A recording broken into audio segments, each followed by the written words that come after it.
Islamic, Urdu, Beta, like, share, comment, subscribe. نحمده ونصلي على رسوله الكريم اما بعد بسم اللہ الرحمن الرحیم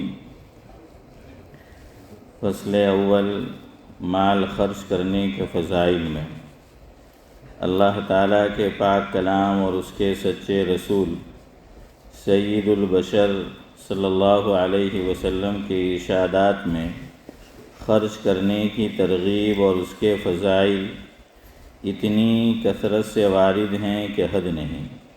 ان کو دیکھنے سے معلوم ہوتا ہے کہ پیسہ پاس رکھنے کی چیز ہے ہی نہیں، یہ پیدا ہی اس لیے ہوا ہے کہ اس کو اللہ تعالیٰ کے راستے میں خرچ کیا جاوے۔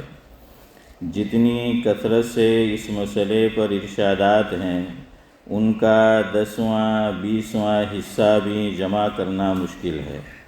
نمونے کے طور پر چند آیات اور چند احادیث کا ترجمہ اپنی عادت کے موافق پیش کرتا ہوں۔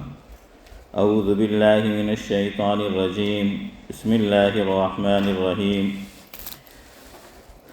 ھدی للمتقین الذین یؤمنون بالغیب ویقیمون الصلاة ومما رزقناہم ینفقون والذین یؤمنون بما انزل الیک وما انزل من قبلک وبالآخرۃ ھم یوقنون اولئک علی ھدی من ربہم واولئک ھم المفلحون۔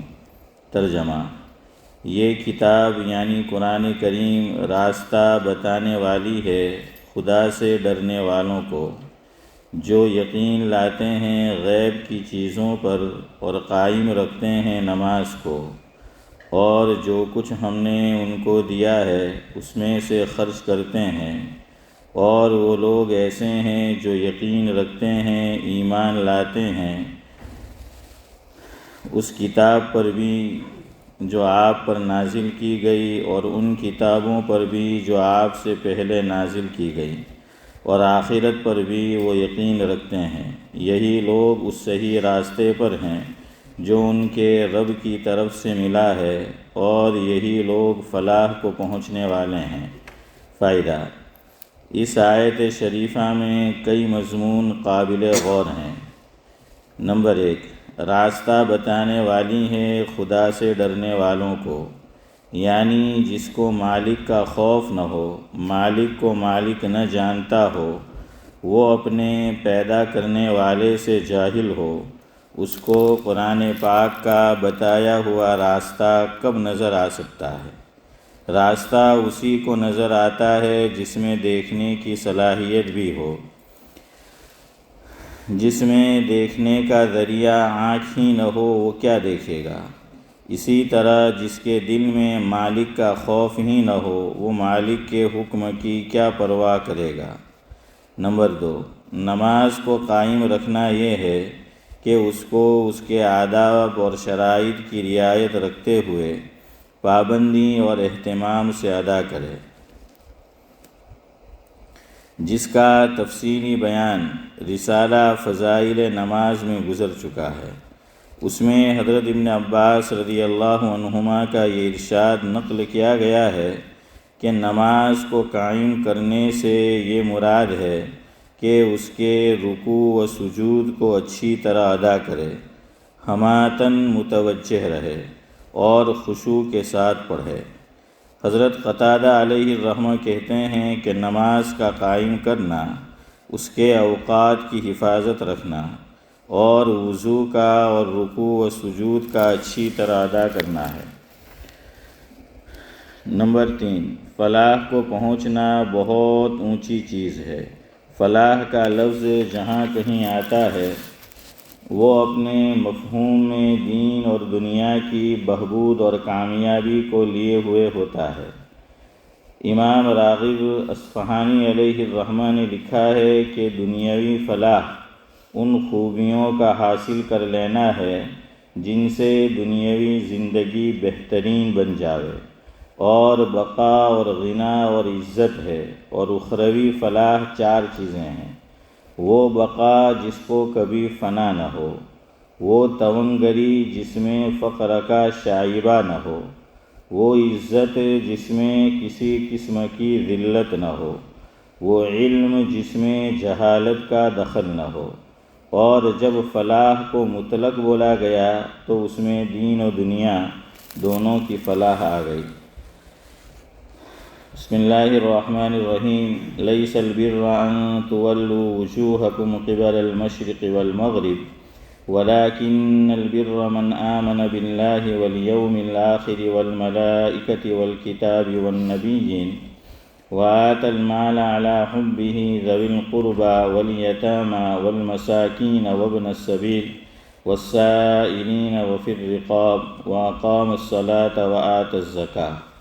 ترجمہ: سارا کمال اسی میں نہیں ہے کہ تم اپنا منہ مشرق کی طرف کر لو یا مغرب کی، لیکن اصل کمال تو یہ ہے کہ کوئی شخص اللہ تعالیٰ پر ایمان لاوے اور قیامت کے دن پر اور فرشتوں پر اور اللہ تعالیٰ کی کتابوں پر اور سب پیغمبروں پر اور اللہ تعالیٰ کی محبت میں مال دیتا ہو، اپنے رشتہ داروں کو اور یتیموں کو اور غریبوں کو اور مسافروں کو اور لاچاری میں سوال کرنے والوں کو اور قیدیوں اور غلاموں کی گردن چھڑانے میں خرچ کرتا ہو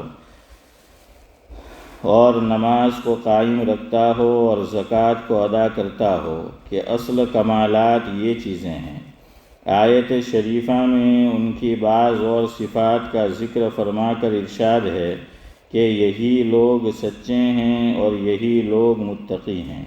فائدہ: حضرت قتادہ رضی اللہ عنہ کہتے ہیں کہ یہود مغرب کی طرف نماز پڑھتے تھے اور نصارہ مشرق کی طرف نماز پڑھتے تھے، اس پر یہ آیت شریفہ نازل ہوئی۔ اور بھی متعدد حضرات سے اس قسم کا مضمون نقل کیا گیا ہے۔ امام جساس علیہ الرحمہ نے لکھا ہے کہ آیت شریفہ میں یہود و نصارہ پر رد ہے کہ جب انہوں نے قبلے کے منسوخ ہونے یعنی بیت المقدس کی بجائے کعبہ کو قبلہ قرار دینے پر اعتراض کیا تو حق تعالی شانہ نے یہ آیت نازل فرمائی کہ نیکی اللہ تعالیٰ کی اطاعت میں ہے، بغیر اس کی اطاعت کے مشرق و مغرب کی توجہ کوئی چیز نہیں ہے۔ اللہ تعالیٰ کی محبت میں مال دیتا ہو کا یہ مطلب ہے کہ ان چیزوں میں اللہ جل شانہ کی محبت اور خوشنودی کی وجہ سے خرچ کرے، نام و نمود اور اپنی شہرت عزت کی وجہ سے خرچ نہ کرے کہ اس ارادے سے خرچ کرنا نیکی برباد گناہ لازم کے مصداق ہے۔ اپنا مال بھی خرچ کیا اور اللہ جل شانہ کے یہاں بجائے ثواب کے گناہ ہوا۔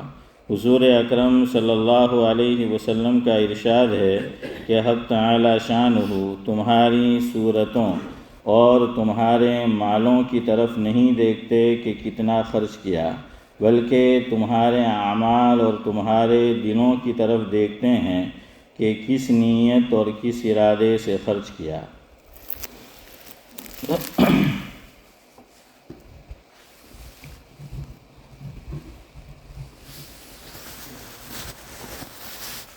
خیریت سے ہو گئی سعد اللہ صاحب؟ موتیا نکلوا، اللہ آپ کو صحت شفا نصیب کرے۔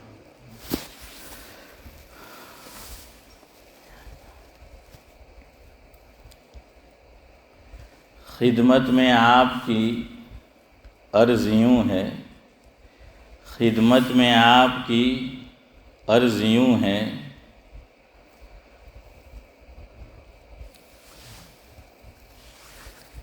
رکھنا خدمت میں بات نیوں ہے، رکھنا خدمت میں بات نیوں ہے، سنو گے تو خود ہی سمجھ جاؤ گے، سنو گے تو خود ہی سمجھ جاؤ گے کہ میں نے یہ موضوع چنا کیوں ہے۔ تو بہرحال آپ سنو گے تو آپ کو اندازہ آ جائے گا۔ ایک ترتیب سے ہم مسائل بیان کرتے چلے آ رہے تھے، رمضان المبارک سے پہلے اس کے متعلقات، رمضان المبارک کے بعد قربانی اور حج اور دیگر دوسری باتیں ذکر کی. اب حج بھی ختم ہو گیا اور قربانی کے ایام بھی. اور یاد رکھے کہ ایام تشریق جن نمازوں کے بعد کہنی ہیں وہ بھی ختم.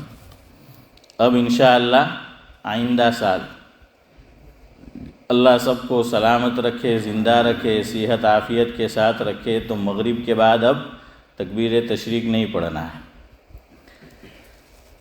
درمیان میں ایک موضوع آیا تھا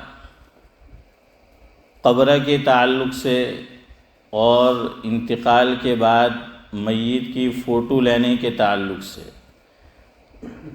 اس سلسلے میں بھی کچھ باتیں عرض کی تھی. انشاءاللہ ہفتے میں ایک دن اس پہ بھی کچھ گفتگو کریں گے. میں سوچ رہا تھا کہ اب کیا موضوع شروع کرے، تو پھر ذہن میں یہ آیا کہ آج سے ایک نیا سفر شروع ہے تعلیمی حلقے کا، کہ گویا نیا سفر ہے. دوسرا آئندہ مہینے میں میرے خود کا سفر ہے. ہاں، تو پھر میں نے سوچا کہ اب نیا سفر بھی ہے، خود کا سفر بھی ہے، تو سفر کے تعلق سے ہی کچھ باتیں کیوں نہ رکھی جائے اور بیان نہ کی جائے کہ سب کو یہ چیز ایسی ہے کہ سفر پیش آتا ہی رہتا ہے. تو لہذا کچھ باتیں اسی تعلق سے رکھنی ہے. لکھا ہے کرتا ہم میں سے ہر ایک سفر ہے، کرتا ہم میں سے ہر ایک سفر ہے، نہیں کسی کو بھی اس سے مفر ہے. مفر یعنی چھٹکارا نہیں ہے، ہر ایک کو سفر تو کرنا ہی ہے. اسی لیے معراج فیض آبادی نے لکھا ہے کہ زندگی دی ہے تو جینے کا ہنر بھی دینا. اللہ سے کہہ رہے ہیں کہ زندگی دی ہے تو جینے کا ہنر بھی دینا، پاؤں بخشے ہیں تو توفیق سفر بھی دینا. کہ تو سفر تو ہے ہی، کرنا ہی کرنا ہے.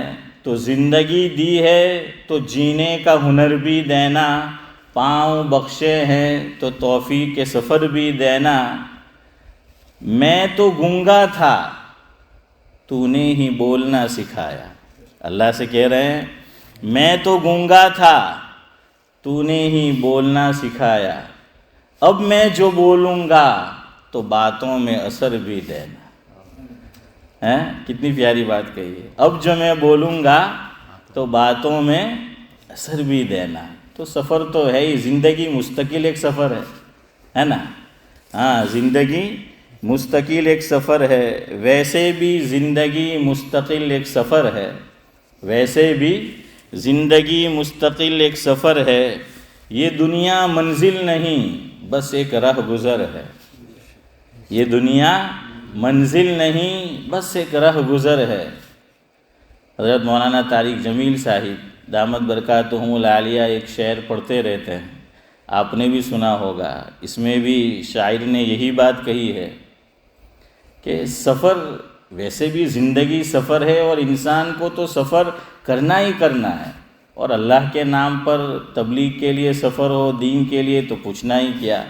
تو وہ پروین شاکر کا یہ شعر پڑھتے رہتے ہیں. یہ پروین شاکر کا ایک غزل ہے، اس کا آخری مطلع ہے. حضرت مولانا دامت برکاتہم العالیہ پڑھتے ہیں کبھی عرش پر کبھی فرش پر. ہیں بھائی، عرش کبھی عرش پر کبھی فرش پر، کبھی ان کے در کبھی در بدر. ہے نا، تبلیغ میں یہی ہوتا ہے نا. کبھی عرش پر کبھی فرش پر، کبھی ان کے در کبھی در بدر. غم عاشقی تیرا شکریہ، غم عاشقی تیرا شکریہ، ہم کہاں کہاں نہیں گئے، یا ہم کہاں کہاں چلے گئے. شاعر نے تو یوں کہا کہ ہم کہاں کہاں چلے گئے، لیکن دین کی دعوت دینے والے تو کہ ہم کہاں کہاں نہیں گئے.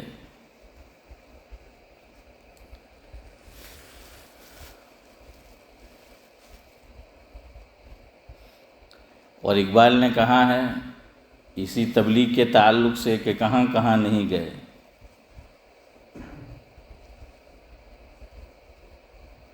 جنگل کی وادیوں میں بھی گونجی ہیں اذاں ہماری، جنگل کی وادیوں میں بھی گونجی ہیں اذاں ہماری، تھمتا نہیں تھا کبھی سیل رواں ہمارا.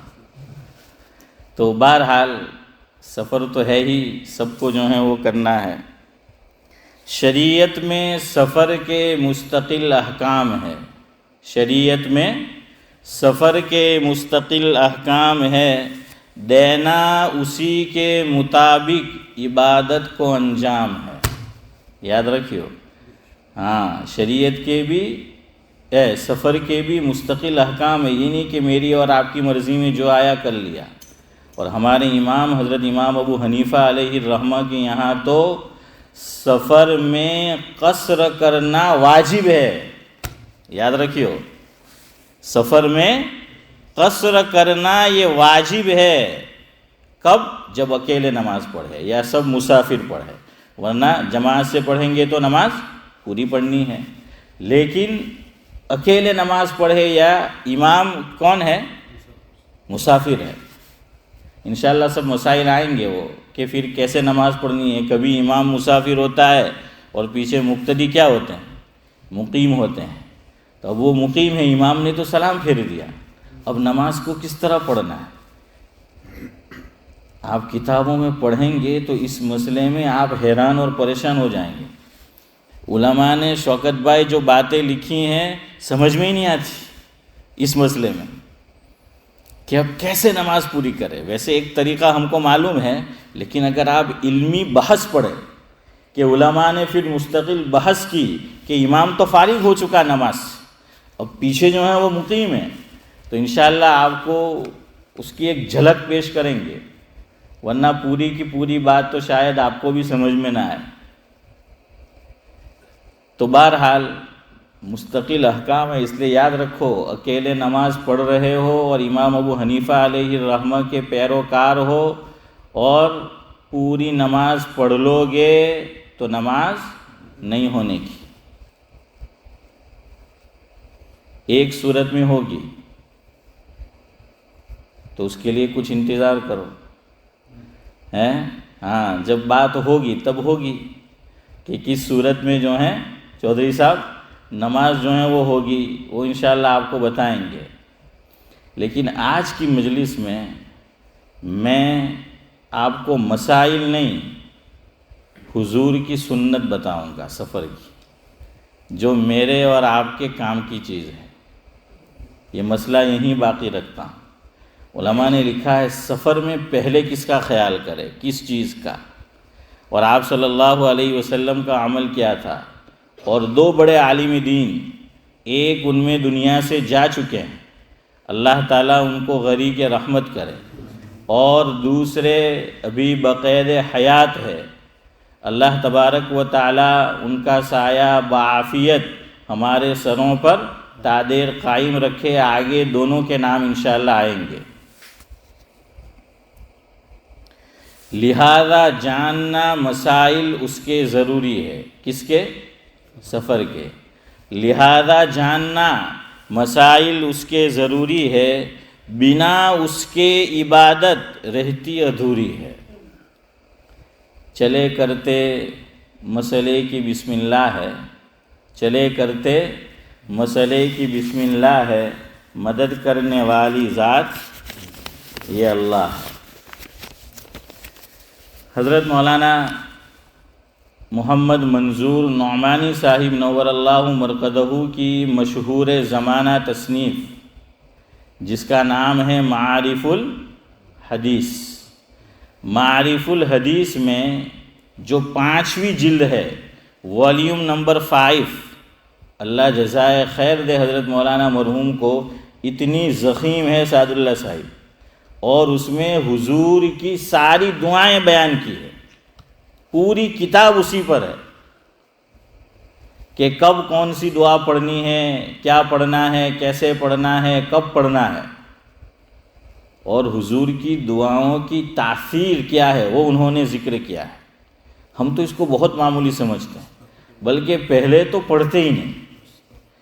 اللہ تعالیٰ دعوت و تبلیغ میں لگنے والوں کو جزائے خیر دے۔ ہاں، جو اصول کی پابندی نہیں کرتے وہ ٹھیک نہیں ہے، لیکن جو اصولوں کے ساتھ چلتے ہیں وہ واقعی میں پھر وصول بھی کرتے ہیں۔ تو کچھ چیزیں ان تبلیغی احباب نے زندہ رکھی ہوئی ہے۔ علماء، میں بھی اسی برادری سے ہوں، لیکن انصاف کی بات یہی ہے کہ وہ بھی ان چیزوں میں اتنی توجہ ان اعمال کو نہیں دے رہے جتنے یہ لوگ دیتے ہیں۔ ہے علماء میں بھی ایسے حضرات، ایسا نہیں کہ نہیں، لیکن آپ دیکھ لیں ان میں ایک چیز ہے مسواک۔ یہاں جتنے بھی دعوت و تبلیغ میں وقت لگاتے ہیں ان کے جیب میں دیکھ لو آپ، مسواک نکلے گی۔ اور جو میری برادری کے ہیں ان کی جیب میں دیکھو، لیکن ایک ریکویسٹ ہے نورانی بھائی، میری جیب میں مت دیکھنا۔ ہاں، میری جیب میں دیکھنے مت آئیے۔ تو دیکھیے مسواک کیسی سنت آپ صلی اللہ علیہ وسلم کو بڑی محبوب تھی، اور خدشہ ظاہر کیا علماء نے کہ خطرہ تھا کہ کہیں اس کو فرض قرار نہ دے دیا جاتا، مسواک کے عمل کو۔ اور علماء نے ایک مسئلہ لکھا ہے کہ جب تک واقعی ضرورت نہ ہو، شریعت میں کسی کے سامنے بھیک مانگنا، ہاتھ پھیلانا، دستے سوال دراز کرنا، اس کو شریعت نے پسند نہیں کیا ہے۔ ہاں، مجبوری ہے تو مانگنا پڑتا ہے۔ آپ صلی اللہ علیہ وسلم نے بھی مجبوری میں قرض لیا ہے، یہ حضور کی سیرت میں موجود ہے۔ حضرت عمر رضی اللہ تعالیٰ عنہ دنیا سے گئے، سر پہ کیا تھا؟ قرضہ تھا۔ تو کوئی واقعی ضرورت ہے تو قرض لینا اس کی بھی ممانعت نہیں ہے، اور ویسے ہی دستے سوال دراز کرنا اس کو بھی شریعت نے پسند نہیں کیا جب تک کہ واقعی ضرورت نہ ہو۔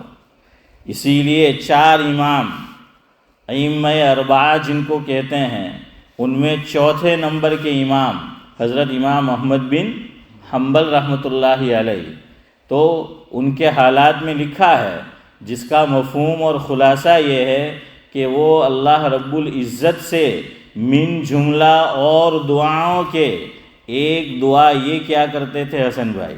کون سی دعا؟ کہ اللہ تو نے اس پیشانی کو غیر کے آگے جھکنے سے محفوظ فرمایا، کہ آج تک یہ پیشانی تیرے در کے سوا کسی در پہ جھکی نہیں ہے۔ تو جس طرح تو نے میری اس پیشانی کو غیروں کے سامنے جھکنے سے محفوظ کیا ہے، اے اللہ میری مزید ایک دعا تجھ سے یہ ہے کہ یہ دستے سوال بھی کسی کے سامنے دراز نہ ہو،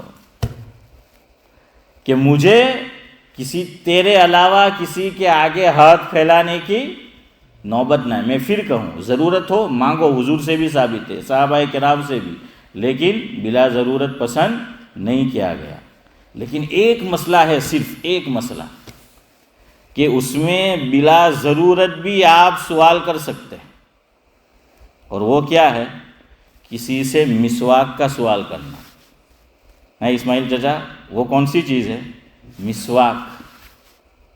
اللہ نے مجھے مال و دولت دے رکھا ہے، آپ کو دے رکھا ہے، اس کے باوجود کسی کے پاس مسواک ہے اور آپ اس سے سوال کرو تو شریعت نے اس کو پسند کیا ہے۔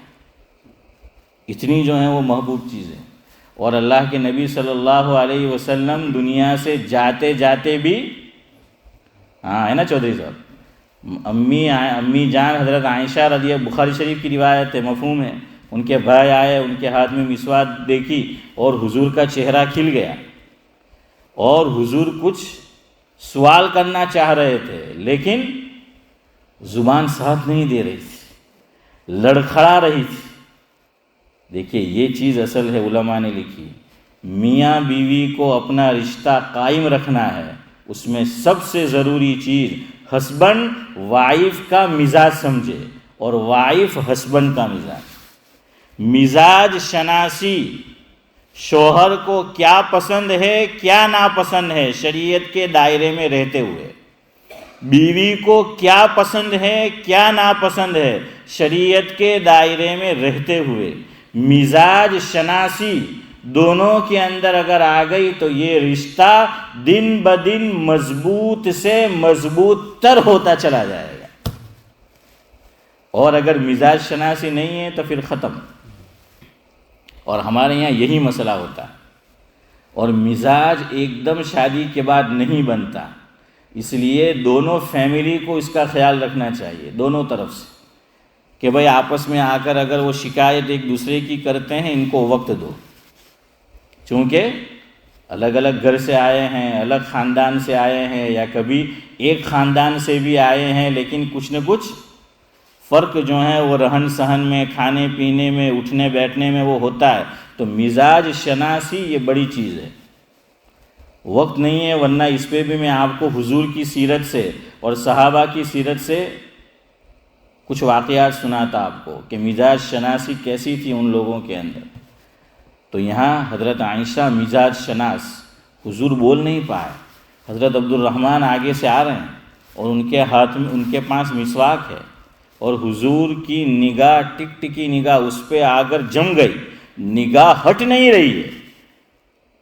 امی جان نے دیکھا حضور کے چہرے کو، حضور کی مبارک آنکھوں کو، دیکھا کہ بھائی جان کے ہاتھ میں ایک چیز ہے، نگاہ مبارک اس پہ آ کر جمی ہوئی ہے، ٹکی ہوئی ہے، تو خود کیا کر لیا، لے لیا، اور چبا نہیں سکتے تھے تو خود چبایا، اس کو نرم کیا۔ یہ بھی ایک عمل ہے محبت کو بڑھانے کا، علماء نے لکھا ہے یہ بھی ایک عمل ہے محبت کو بڑھانے کا میاں بیوی میں۔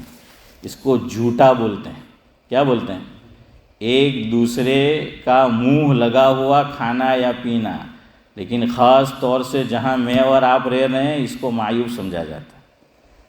اور حضور کی سیرت میں آپ پڑھے کہ امی جان حضرت عائشہ رضی اللہ تعالی عنہ حیض کی حالت میں ہوتی، اور جس جگہ پر گوشت اور ہڈی کو کھایا ہوتا حضور باقاعدہ ہاتھ میں ان سے لے کر پوچھتے کہ حمیرہ، یہ بھی محبت بڑھانے کا عمل کہ نک نیم دینا۔ میاں بیوی ایک دوسرے کو کس سے پکارے؟ نک نیم سے، لیکن اپنے یہاں تو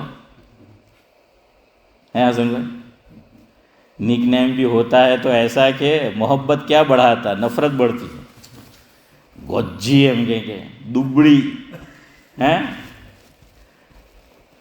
اور پتہ نہیں کیا کیا، اور بہت بہت اچھا لفظ تو کہ ہمبڑو سنبھڑو، ہے نا۔ اور ایک صاحب نے کہا کہ بھائی لگن جیون اس کا خلاصہ 2 لفظوں میں یوں عرض ہے کہ سنبھڑو سے لے کر بیرو تھی گیو دنوں سفر ہے علی بھائی، ہاں سنبھڑو سنبھڑو سنبھڑو، اور جب اولاد ہو جاتی ہے کچھ سال ہو جاتے ہیں بچے کہ بیرو تھے گئے بچے ہمبڑ تو نہیں ہیں، تو وہاں تک کا یہ سفر ہے۔ تو یہ بھی دیکھیے شریعت نے، حضور نے سب چیزیں بتائی ہے۔ یہ میں نے اس لیے کہا کہ آج ہمارے اس ملک میں نکاح کم ہو رہے ہیں، اور ہو رہے ہیں اس میں سے آدھے سے زائد اگر کہے تو مبالغہ نہیں ہوگا، طلاقیں ہو رہی ہیں۔ ابھی عید پر ہمارے خاندان کی ایک خاتون کا فون آیا، عید پر ایک دوسرے کو فون کرتے ہیں خاندان، انہوں نے نام مجھے معلوم ہے اس شہر کا لیکن نہیں لیتا، انہوں نے بتایا کہ ہیلی کاپٹر میں دلہن آئی، کس میں آئی؟ اسی ملک میں، اور ابھی کا قصہ ہے، ہیلی کاپٹر میں آئی اور 2 ہفتے میں طلاق۔ کتنا خرچہ کیا ہوگا؟ تو یہ سب چیزیں ہم پڑھتے نہیں ہیں، اس پہ عمل نہیں ہے، تو اس لیے یہ طلاق ہے۔ اور حضور نے فرمایا مفہوم یہ ہے قیامت کی نشانیوں میں سے ایک نشانی یہ ہے کہ طلاق کی کثرت ہو جائے گی۔ پہلے تو گاؤں میں ایک طلاق ہوتی تھی سعید بھائی، ہنگامہ ہو جاتا، ٹھیک ہے، ہمبڑو کی نہیں فلانا تھا اوچھیوں ان کی، اور اب تو کچھ بھی نہیں ہے، بات آپ کرو سنو، لیکن تھیاج کرے ہوئے ہوں کروانا ہے، اب آپ ٹائم کہتے ہوئے ہوں کروانا ہے، روک ہی نہیں سکیں نا، آپ نہیں روک سکتے۔ خیر بہرحال بات کہیں اور نکل گئی۔ اصل چیز سفر جہاں سے شروع کرنا ہے وہ ہے حضور کی مبارک دعا. حضرت مولانا محمد منظور نعمانی نے بڑے پیارے الفاظ لکھے ہیں، انشاءاللہ کل کی مجلس میں آپ کو سناؤں گا. اور شیخ الاسلام حضرت مولانا مفتی محمد تقی عثمانی صاحب دامت برکاتہم العالیہ، وہ تو گھومتے ہی رہتے ہیں دنیا میں، ہے نا. جہان دیدہ ان کی کتاب ہے، دنیا میرے آگے، اتنی موٹی موٹی 2 جلدوں میں سفر نامے چھپے ہوئے ہیں. انہوں نے ایک عنوان باندھا ہے جہان دیدہ میں، رخت سفر، اور بہت پیاری بات اس میں لکھی ہے کہ لوگ پوچھتے ہیں کہ مولانا آپ اتنے سفر کرتے ہیں، آپ کو فیملی والوں کا ٹینشن نہیں ہوتا، آپ تھکتے نہیں ہیں، آپ پریشان نہیں ہوتے؟ تو بہرحال وہ سب انہوں نے لکھا ہے. تو انہوں نے کہا کہ ایک چیز جو میری دھاڑس بن جاتی ہے وہ ہے حضور کی مبارک دعائیں، کہ میں اس کو پڑھتا ہوں اور سفر اپنا وہاں سے شروع کرتا ہوں. تو ہم بھی انشاءاللہ مسلم شریف کی روایت، کل میں عربی عبارت حضور کے الفاظ بھی انشاءاللہ آپ کو سناؤں گا کل، اور پھر کچھ باتیں اس ضمن میں بیان کریں گے. آخری بات کہہ کر گفتگو ختم کرتا ہوں. یہ دعا ہے جس کو میں اور آپ معمولی سمجھتے ہیں، یعنی معمولی اس معنی میں نہیں سمجھتے کہ معمولی. دیکھیں معمولی کس کو کہیں گے؟ جس چیز کی آدمی کے دل میں وقت ہوتی ہے، ویلیو ہوتی ہے، تو اس جانب توجہ ہوتی ہے نا. یہ موبائل کی آج کل ویلیو ہے، اور جتنا اچھا اتنی زیادہ ویلیو، تو آدمی دیکھتے ہی رہتا ہے ہر تھوڑی دیر میں، ہے نا. ہاں، کیوں؟ اس کی ویلیو ہے. اب دعائیں ہم نے سیکھی ہوئی ہے، بچے سیکھ کر آئے، کون پڑھتا ہے؟ آپ مجھے بتائے. آج دوپہر میں ہم نے کھایا، آپ مجھے جواب مت دینا، میں اپنے گریبان میں جھانکوں، آپ اپنے گریبان میں. کیا میں نے اور آپ نے کھانے سے پہلے دعا پڑھی؟ کیا میں نے اور آپ نے کھانے کے بعد کی دعا پڑھی؟ کیا میں نے اور آپ نے، ہم پانی پر ہماری زندگی کا دار و مدار ہے. قرآن کہتا ہے وَجَعَلْنَا مِنَ الْمَاءِ كُلَّ شَيْءٍ حَيٍّ، لیکن کیا پانی پینے کی دعا مجھے اور آپ کو یاد ہے؟ کیا ہم پڑھتے ہیں؟ ابھی ہم مسجد میں آئے تو میں اپنے آپ سے پوچھوں، آپ اپنے آپ سے پوچھیں، کیا ہم نے دعا پڑھی؟ اس کا کیا معنی ہوا؟ کہ اس کو ہم نے معمولی چیز سمجھا، اور یہ کہ بس بچپن میں مکتب میں سکھا دی، اس کو ایک رسم رواج یہ جو ہے وہ سمجھا ہوا ہے. اور دعائیں آدمی پڑھتا ہے. مفتی تقی عثمانی صاحب دامت برکاتہم العالیہ پر ابھی کچھ سال پہلے فائرنگ ہوئی تھی، اس میں ڈرائیور ان کا جاں بحق ہو گیا کراچی میں، اور ہر طرف سے فائرنگ اس نے کی، ادھر بھی آ کر ادھر بھی آ کر. حضرت محفوظ رہے، لوگوں کو تعجب ہوا. بعد میں یہ میڈیا میں چلا، نیوز چینلوں پر حضرت کا باقاعدہ انٹرویو ہوا، یوٹیوبر نے بھی انٹرویو لیا اور بڑے چینل نے بھی، اور پوچھا کہ حضرت آپ کیسے بچ گئے؟ ایسی کیا بات ہے کہ اللہ تعالیٰ نے آپ کو جو ہے حفاظت کی؟ تو حضرت نے اس موقع پر حوالہ دیا کہ مجھے یہ لگتا ہے کہ میرا ایک معمول ہے کہ روزانہ جب صبح اٹھتا ہوں تو دعائے انس پڑھتا ہوں. کون سی پڑھتا ہوں؟ دعائے انس. تحدیث بن نعمت کے طور پہ کہہ رہا ہوں، اپنی بڑھائی نہیں، میں بھی اس سے پہلے نہیں پڑھتا تھا. میں نے کہا کہ یہ تو بڑی پیاری دعا ہے. اس وقت سے الحمدللہ نماز فجر کے لیے آتا ہوں، پہلے گھر میں یہ دعا پڑھتا ہوں اور پھر بعد میں گھر سے باہر قدم نکالتا ہوں. الحمدللہ. انسان ہے کبھی رہ بھی جاتا ہے، یہ نہیں کہتا کہ پابندی سے عمل ہے، لیکن حتی الامکان میرا الحمدللہ اس پہ عمل ہے. اور بڑی دعا ہے، یاد بھی نہیں تھی تو میں نے اس کو یاد کیا. اور کیسے یاد کیا آپ کو بھی بتا دوں اگر آپ اس طرح یاد کرنا چاہیں.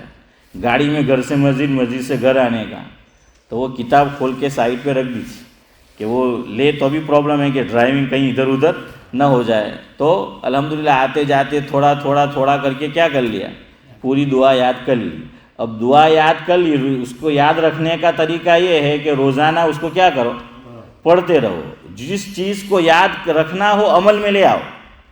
آدمی عمل میں لے آتا ہے تو وہ چیز اسے یاد رہ جاتی ہے. تو یہ اتنی ماشاءاللہ حضور کی زبردست دعائیں ہیں.